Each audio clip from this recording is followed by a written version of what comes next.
All right, is everybody ready to go? Good afternoon and welcome to the Hawaii Arts Alliance's first Virtual Arts Advocacy Day in celebration of May Day, and Labor Day. Creative artists are our second responders.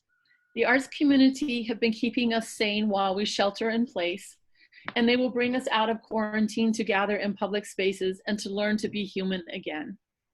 My name is Terry Skillman, and I will be your host. Our co-host Trisha Freitas will curate the chat box and help us keep track of the time. Before I get started, I'd like to go over some housekeeping rules for the session. We ask that all participants please mute your microphones so that noise doesn't disturb as the speakers are speaking. Please turn off your video for better viewing. It will make your live streaming a lot faster. And we'll be recording this meeting so you will be able to access it later. If you have any questions, please include them in the chat box. The chat box is noted at the bottom of your screen. Click on the chat box and the box will show up on the right-hand side. Our second arts advocacy session today is entitled Hawaii Works Progress Program, Talk Story with Legislators. We're very fortunate to have Congressman Ed Case, who represents the 1st District of Hawaii and in Congress in DC, and Representative Amy Peruso, who represents the House District 46, which is Mililani and Wahiawa. Greetings and mahalo to both of you for taking time to speak with us today. Good afternoon, aloha to everybody. Be with you. Thank you for having us. Thank you so much for being here. I know how your time must be very busy right now with everything that's going on. So we really appreciate that you've taken an hour out to speak with us. To give a little bit of background, the theme for today's talk came from reading several articles that noted parallels with our current situation and the Great Depression. The high unemployment of 20% led FDR to sign the executive order that created the Works Progress Administration on May 6th in 1935. Hawaii's unemployment is now more than 37%, almost double of that in 1935. My first question is, would reviving a WPA be a possibility nationwide or at the state level? Congressman Case, would you like to take that? Sure. Well, first of all, I just want to express my appreciation for your setting this up and for including me in this really important subject and talk story. And it's great to join my state legislative colleague, Representative Peruso, who we share a portion of my district and her district together. So we represent people together. And obviously, in this state, it doesn't really matter. We all represent the whole state. That's the way I look at it. So it's great to have partners in state and county government.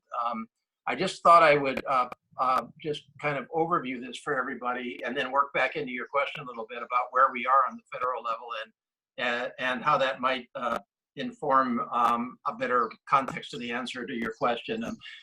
So, of course, we are somewhere in the range of 8 weeks into this incredible crisis, public health crisis, economic crisis, social safety net crisis. And of course, we have been particularly hard hit here in Hawaii with our reliance upon tourism and with the fact that we took some pretty severe measures in terms of social distancing, which have put us at the top of the country in terms of the control of the public health side of things, but at the bottom of the country in terms of the economic side of things. And I think we can all recognize that the fabric of our economy and social safety nets have been shaken, and it's going to be a tough climb back out of this. This is when government is the most crucial. Sometimes I hear people getting down on government, and I comment to them, well, I can't imagine climbing out of this puka without very strong collective assistance through our government, both at the federal, state, county levels. And so that's what we are doing up in Congress. We have now passed 4 emergency assistance funding pieces of legislation in the past 8 weeks. The total bill for that is $2.5 trillion. These are allocated really to all parts of our communities and societies. We've tried to help out state and county governments with their needs. We've definitely tried to help out our healthcare and hospitals and healthcare providers and across the state with major funding, especially in the personal protective equipment area. We've certainly tried to help our businesses, small businesses and larger businesses, but here in Hawaii, mostly small businesses, since 96% plus are small businesses here in Hawaii. As I think everybody knows at this point, when we talk about aid to our small businesses, we are considering a broader definition of small business, so to include some nonprofits, to include independent contractors, sole proprietors. And then we have also tried to provide over on the unemployment insurance and benefits side for those that have lost their jobs or been significantly downsized. And we have also set up direct economic impact payments to most Americans. And those are all in the pipeline in some way, shape, or form. Here in Hawaii, we probably have somewhere in the range of $4.5 billion that's come in various ways, shapes, and forms, and billions more to come in if we do the right things up at the federal level and try to track that money all the way down through. And that's aside from the aid, of course, that the state and county governments are trying to provide as well.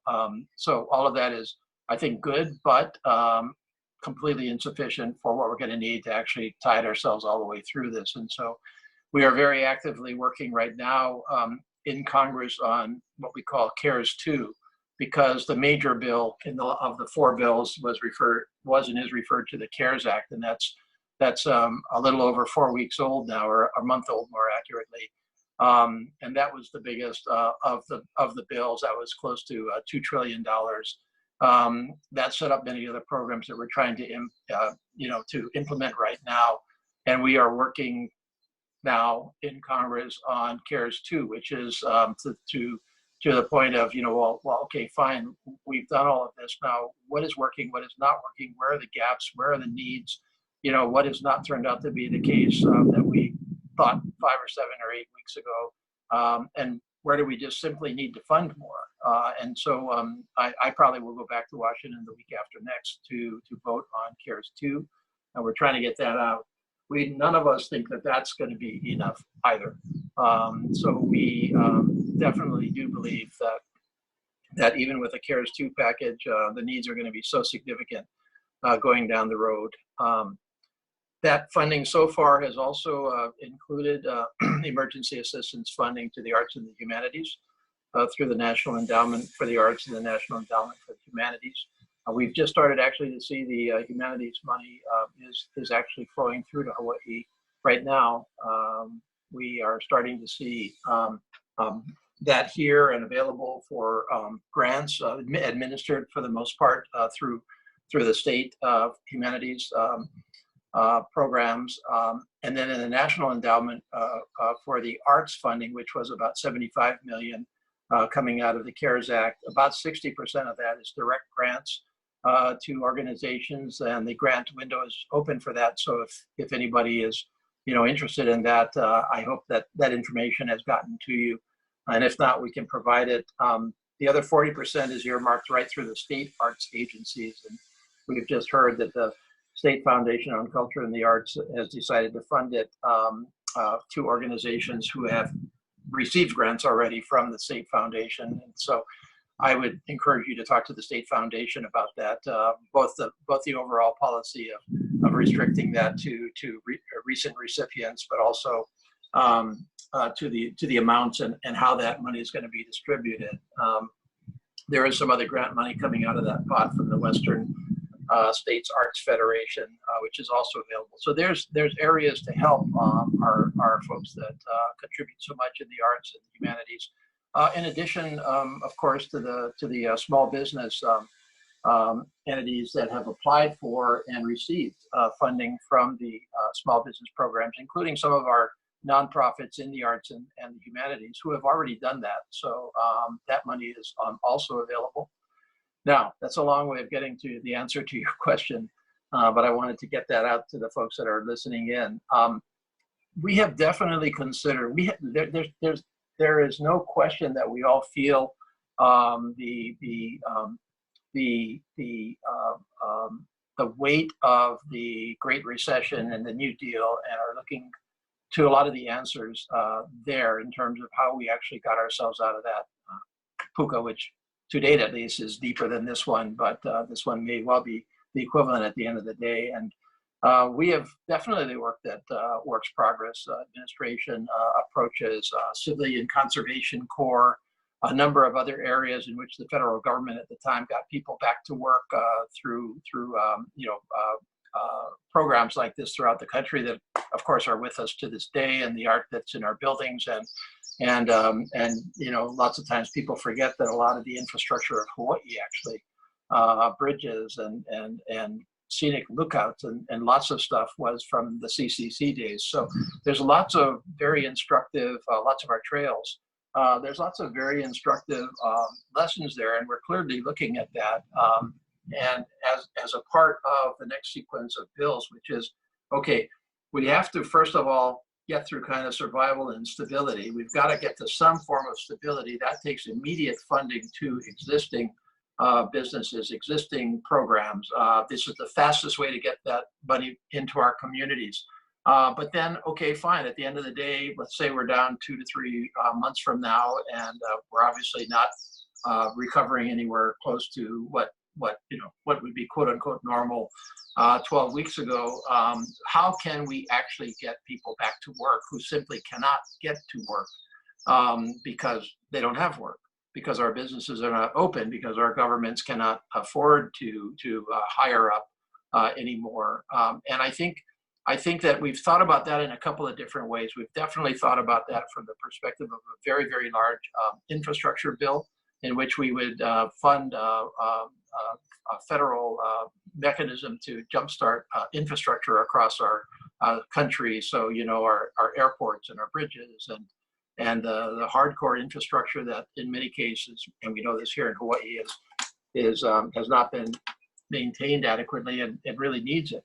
And then we've also thought from the perspective of, okay, well, that's construction, but what about the broader community? What about the community of artists and musicians and folks that work in the arts and the humanities? Can we go back to a WP style program? We've all seen the great photographs, for example, of from that era. I remember them in my mind's eye right now, and can we do that? And so it's very active. It's a very active discussion in Congress right now. I don't know where it's going to end up, but it's clearly on the radar screen.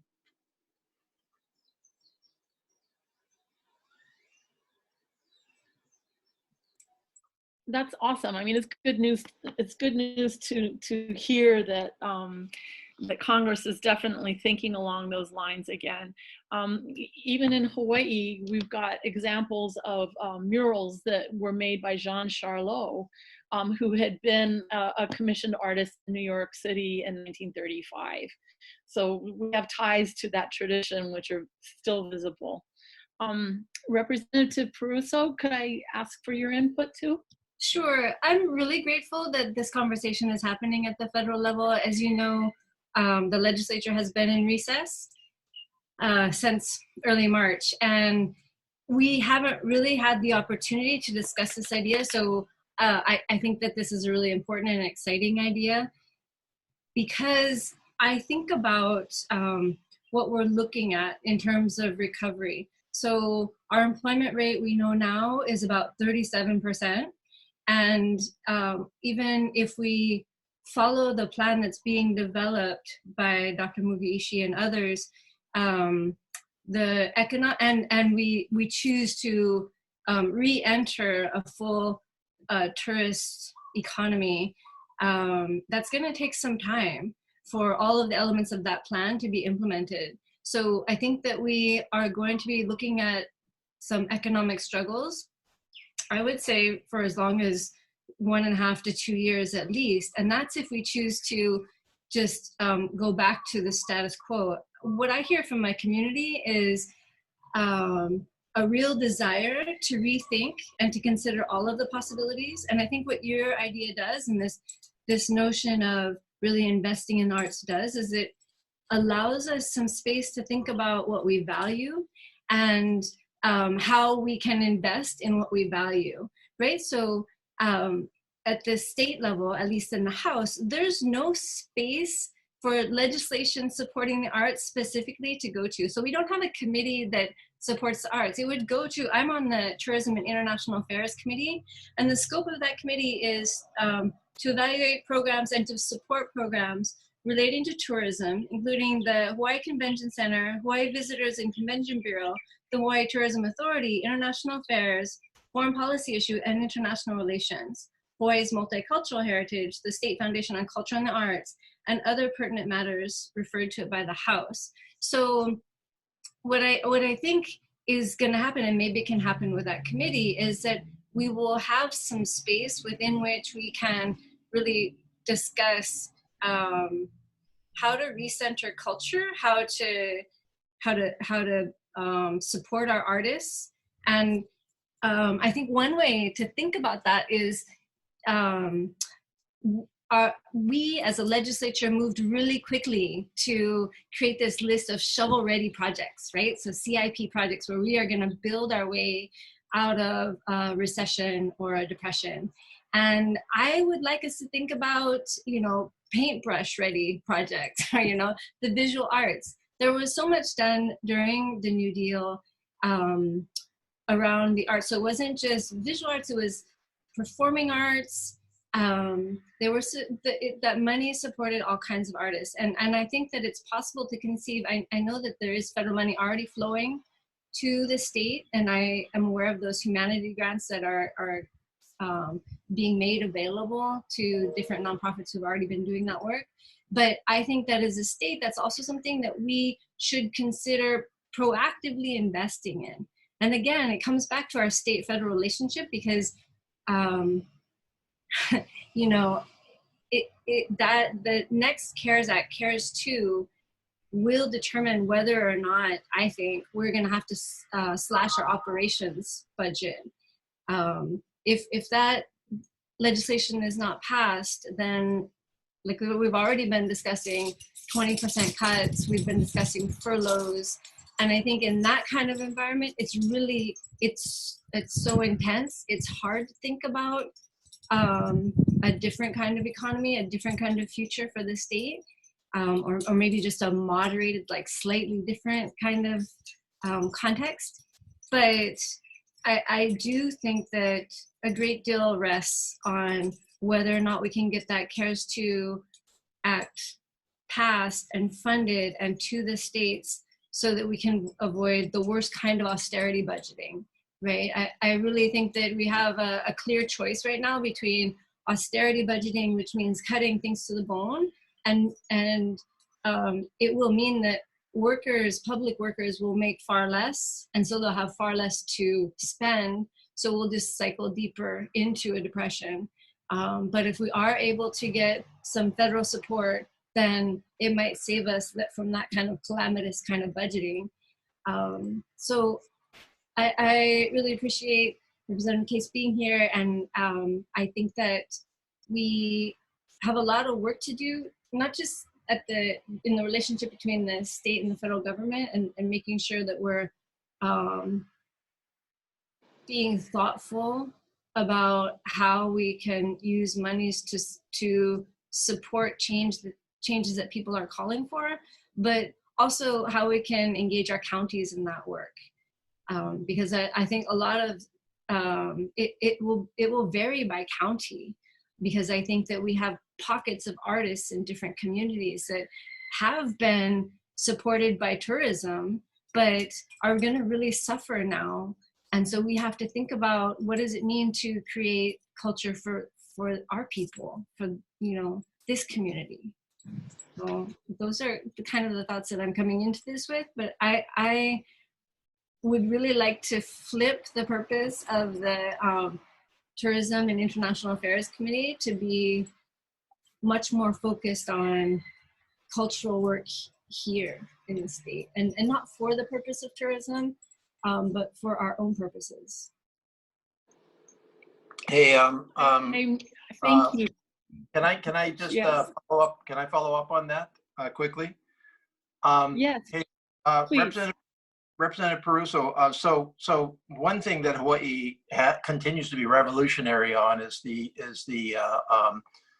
state arts program, under which procurement monies are set aside to support the arts and culture in Hawaii. And obviously, a kind of a go-to thing for any government under these circumstances would be to try to jumpstart those shovel-ready projects and keep people at work. And I would very much hope that in the discussions in the state legislature, they're not thinking about suspending that set aside, because that set aside has been really invaluable to the arts in Hawaii. And like I said earlier, I mean, there's hardly any places like that in our entire country that are doing it. We've been doing it for a couple of decades. Has that been an issue at all? Is that something that the community needs to be concerned about? No, there hasn't. We haven't been in session, so we haven't really gotten into the details of our budgetary recommendations. I know that we are likely to go back into session just briefly on the 11th to look at a supplemental budget, but we haven't seen details of that budget, and there has been no discussion about cutting that. But I think that the discussions are so wide-ranging, and the economic hit I anticipate will be so deep that I think the governor and the folks who are chairing the finance committee, so WAM and finance, are really taking stock of all funds that are available. Yeah, I would watch that one. I think that would be a natural one for somebody to say, well, let's suspend that for the time being. A Congressman Case, are you also including in that the percent that goes for new construction that has to be put into artworks in that building? That's what I'm referring to, that program. Okay, thank you. And yes, I have some.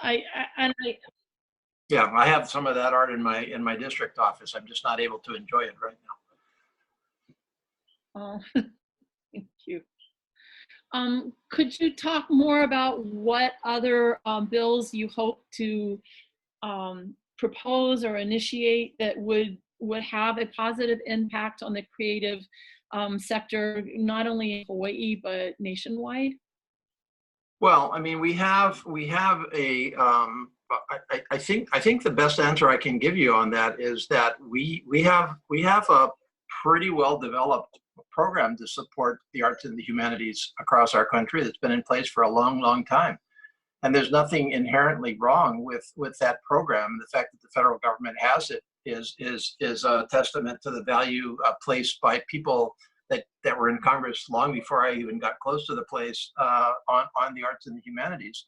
And so the structure, the national endowments, which Congress funds to a great deal of money every year, there's nothing wrong with that. That money does flow down. That money does support the arts and culture and humanities here in Hawaii on a rolling, existing year-to-year basis. I know that in my own work on the Appropriations Committee in the House, we try very hard to protect and enhance that funding because it's of great value. So I guess the way I would try to answer you is to say I'm not necessarily, other than for the possibility of a WPA CCC style approach to recovery, I'm not really looking necessarily for brand new programs, but I'm definitely looking to maintain and expand existing programs, not only for the intended value, which was always to foster and preserve our uniqueness across the country and in all parts of the country, but it was also, and it's clearly recognized today as a way to support the community economically. So my first go-to would be to make sure that those programs are not shortchanged, and that this is viewed as an opportunity to expand them because they have value on a number of fronts. So I can't say that I've got any bright ideas, or that I'm aware of any bright ideas to go in a different direction on all of that. I suppose one idea would be some kind of a federal procurement set aside modeled on Hawaii, but I think that would take a long time to get that into play. I think people would far more be likely to continue and expand funding to existing programs even after the emergency itself is over, and to consider a WPA style program, which is there's already a model for. So those are some comments along those lines. Okay, thank you. Representative Peruso, do you think there's any possibility of getting Hawaii to take up any kind of bills focused on the creative sector? I noticed there's nothing at all in this session that focuses on arts or creative economy at all. Right, and I think that sometimes it takes an event like this to galvanize people and to help people organize. I do think that there is sufficient energy to develop some proposals. We are likely not going to be seeing any new legislation. We won't be seeing any new legislation this session, so for 2020. But I think for 2021, and that's when I think that we will still be in the midst of recovery, we can and should have those conversations, because we have, like I said before, we have an opportunity to really radically rethink how we're doing things. I would like to see more arts in the schools, and we have yet to have that conversation. And I think that as we're seeing all these shifts around public education, this is a space in which, you know, I think that people with proposals should come forward, should work together, and to make arguments, I think, for investing in that which is valuable, right? So I'll just offer one example of you know, opportunities to change where we put our dollars. So in my community, there's a very controversial pedestrian bridge being proposed, and it has been approved. The state is going to spend $13.5 million on it. And yet I have the majority of the community members who submitted surveys on that bridge were opposed to it, right? And I have community members still, even in the midst of the pandemic, saying, we will go out and put our bodies on the line because we don't want this bridge from our village to Wahiawa to be built through homeless encampments. So there are projects that are not supported by the community on which we're spending millions of dollars, and we could be investing those monies in programs that my community supports. Public education, they support the arts, they support culture, they support more Hawaiian language instruction. And I think that if we really listen to the communities in which we are working, then we won't have to look far for new ideas, because people are using this time to think about what it is they would like to do differently.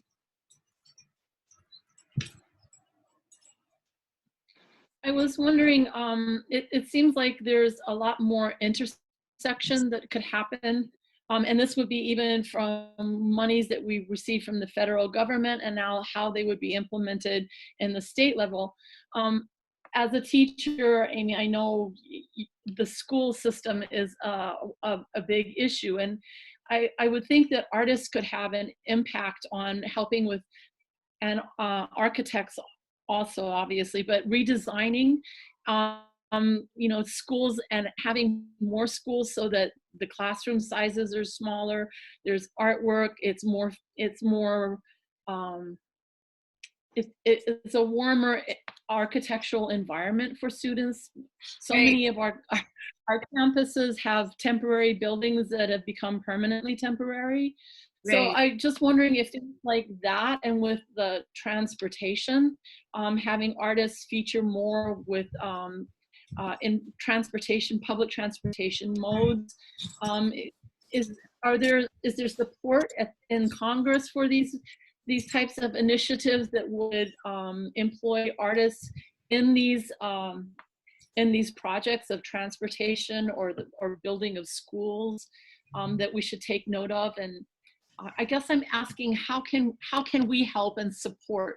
Where do you need us to put our voice so that it will count? I think that's a really it's a very broad question, but it's a really interesting question, and maybe Representative Case can speak to the role of Congress in this. But I did want to respond to your discussion of the importance of space and place for learning, because as a teacher, I was constantly reminded that the spaces within which we teach our children communicates very, very clearly to young people whether we respect them and value them or not. You know, and I think the fact that we have almost $1 billion in backlog of repair and maintenance, and that we don't invest in our schools and these places, we don't try to make them beautiful, or we're not investing money to try to make them beautiful. I think that artists have a really important place to play. I mean, not just in helping us revisit and recreate those spaces so they're more positive, but also in the classroom. I really think that, for me, standardized testing and the destructive impact of No Child Left Behind is one of the reasons I was politicized.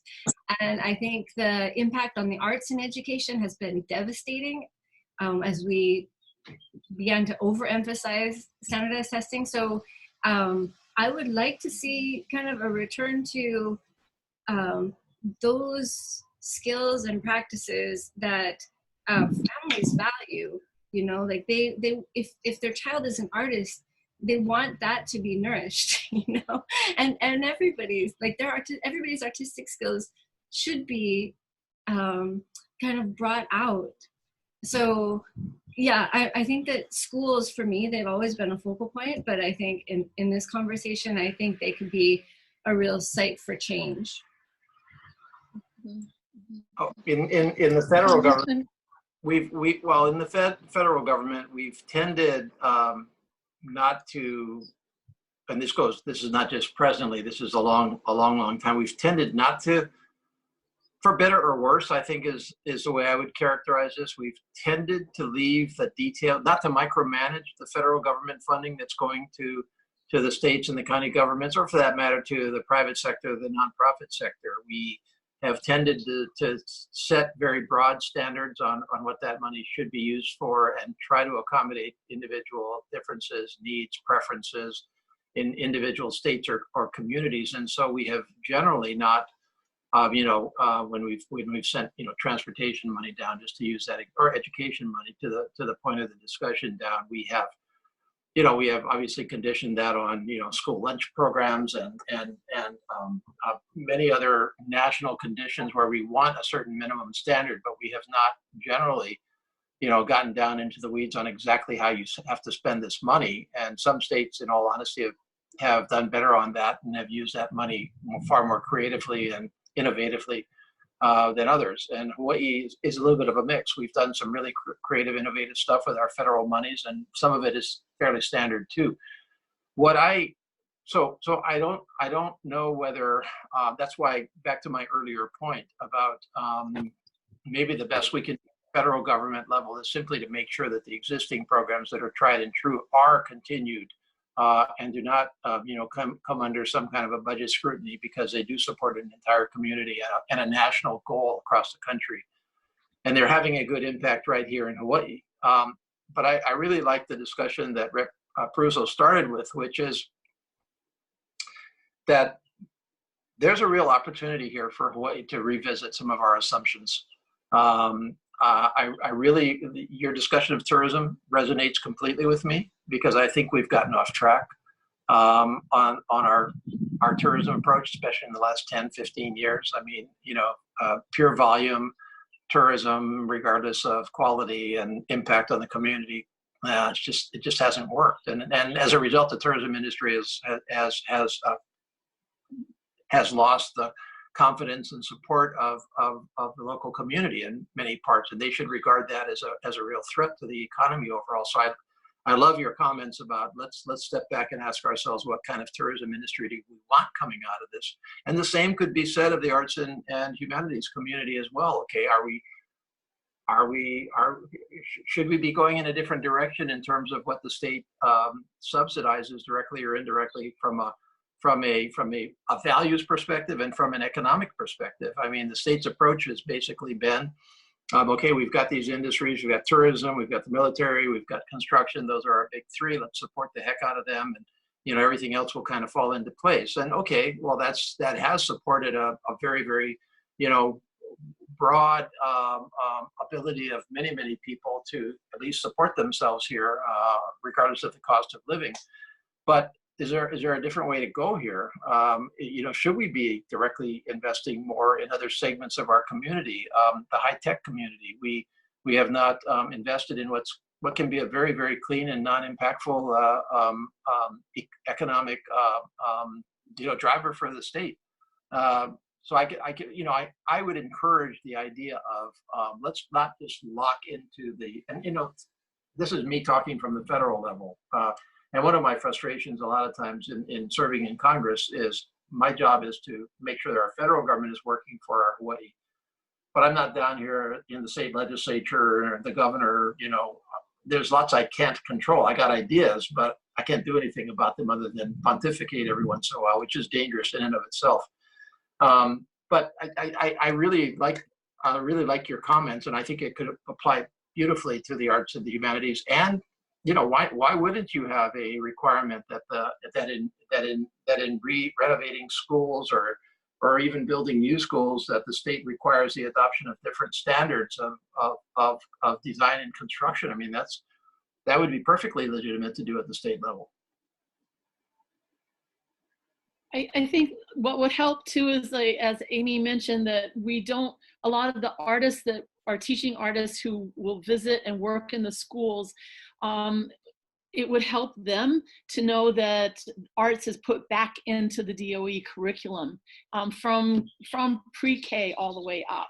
And that would open up a door for employing a lot of different teaching artists. And it would make a really big difference. And then the space that they work in if it could be more positively constructed and have their input along with architects, I mean, it would make a huge difference.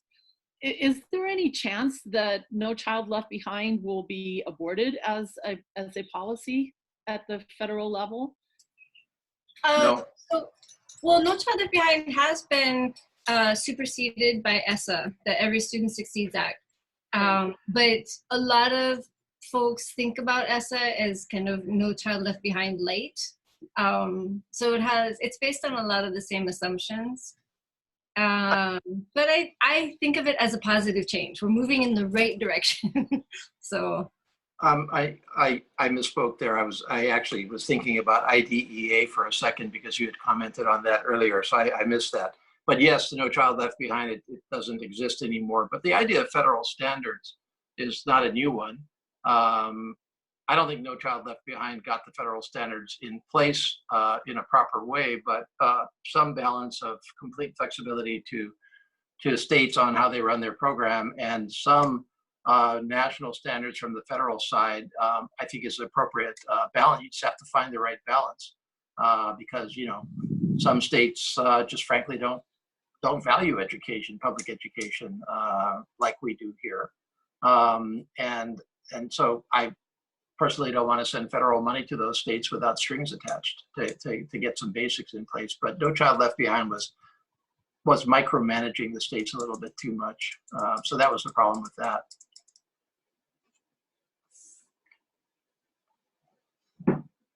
And IDEA is not going away. Are there any questions, Tricia, that we have from the participants listening in that you'd like to ask? Dave Moss is asking, how is the arts and culture sector being engaged in the economic recovery conversations in Hawaii? In 2017, our sector contributed $2.6 billion to Hawaii's economy, according to Americans for the Arts. I don't know. I'm not directly involved in the state and county discussions on economic recovery. I obviously try to keep up on what's going on with them, and I keep in very, very close contact with our leaders at the state and county level, especially as to where the expectations of federal funding and support are and are needed from the recovery. But you know, I think a lot of that is being really driven, as it should be, at the state and local government level. Yeah, so I think that what I see happening at the state level is there's a House Select Committee that is really looking at recovery, and then also there's a committee, or I want to say a navigator plan being generated by Alan Oshima in consultation with other folks. I have not seen any representation from the arts community. I think the closest is a representative from the nonprofit organization, the Hawaii Nonprofit Alliance. But other than that person, I have not seen that voice being brought into discussion. I think I've seen all of the meetings. I think I've watched all of the meetings. I don't think I've missed any. And I genuinely haven't seen that. And I think that I've seen all of Mr. Oshima's debriefings. And I don't think I've heard him mention the arts. So I think that that's a really important point, that, and it's impossible to capture everything and everyone, right? So I'm not faulting them on this. And I think that the House Committee is already 33 people strong. So I think that's already a little bit unwieldy, but you know, there are also no unions represented on that recovery body. So I have questions about it. But I think that that's why we have public discourse. And I don't think it would be out of line for people to start asking about how we're having these discussions. We're not in session. There are a lot of people who say we could be in session, we could be having committee meetings online, and that's something for leadership to decide. But I do know that people feel frustrated because if Maui County can do it, then why is the state legislature unable to use technology in similar ways to conduct hearings and to really hear from different members and different voices in the community? That's our job, you know. And this is, I've never lived through an event like this in my lifetime, and I think now more than ever is a time for people in positions of power to be really mindful about how they use that power, and to be as democratic as possible. So there are multiple ways to insert your voice, but most of them have to do with the media now at this point, right? If there's no voice on those committees. Is there any way that the arts or creative sector can get a seat at the table or representation, or who's ear do we bend?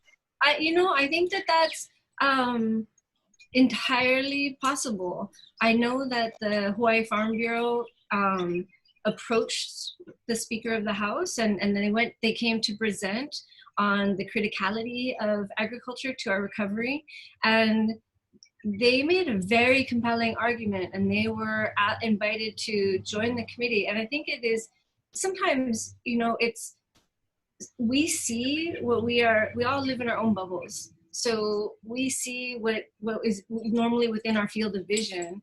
And sometimes just bringing these questions and concerns to the attention of leadership will be sufficient for them to say, right, that has to be part of the conversation too.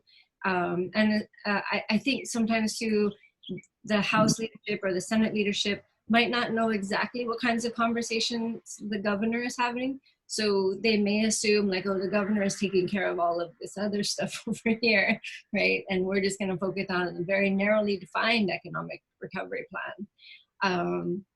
But if we can broaden that discussion out a little bit, I think that I don't see any legitimate reason to oppose it, except that it becomes a little bit more unwieldy. But I think it'll make the conversation more fruitful. Mm-hmm. Thank you. Anything else, Trisha? Yes, Hano is saying that they would be happy to bring arts issues to the table, barring the art sector themselves being there. And Carol Ann is asking Representative Caruso that she mentioned a May 11th reconvening of the legislature to look at the budget. Will granted aid funds be discussed at this meeting, and is it possible that GIA will be available for general operating to help nonprofits with basic functions? Okay, so the May 11th date is tentative, but possible. And we have been told quite clearly that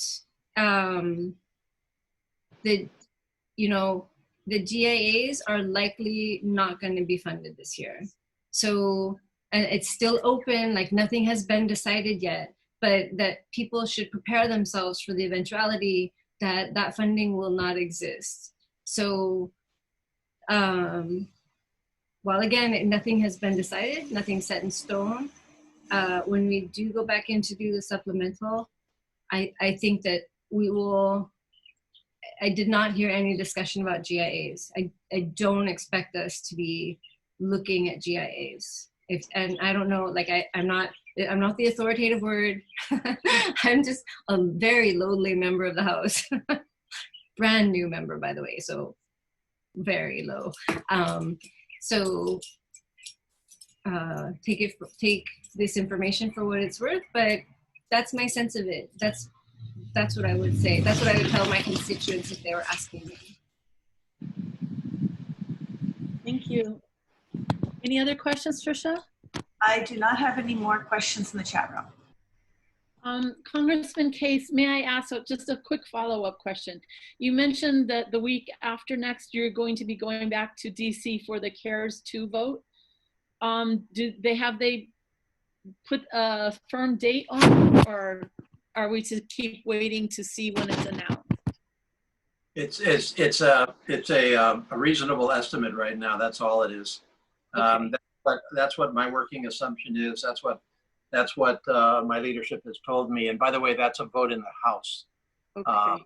So the first four votes, the first four bills that we passed out were all pretty much agreed to: House, Senate, Republicans, Democrats, Congress, President up front. So which obviously in today's Washington took a lot of doing.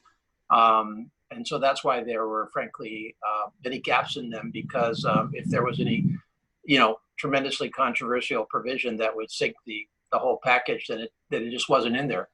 And we went with a very broad brush approach of, like I've talked about earlier, just funding in 4 or 5 key buckets and trying to get the resources out into the country. The CARES 2 bill, from all indications, is going to be a little bit more of a struggle. We've got, for example, as you've probably seen in the press, a very big difference of opinion over funding our state and local governments more, with Mr. McConnell over on the Senate side saying that we shouldn't do that anymore and they should consider bankruptcy, which I guess he's trying to swallow now a little bit. But nonetheless, that'll tell you a little bit about the approach. And on the House side, and in the majority in the House, we believe that our state and local governments need more funding right now, and as the rep said earlier, more flexibility in how to spread that funding around.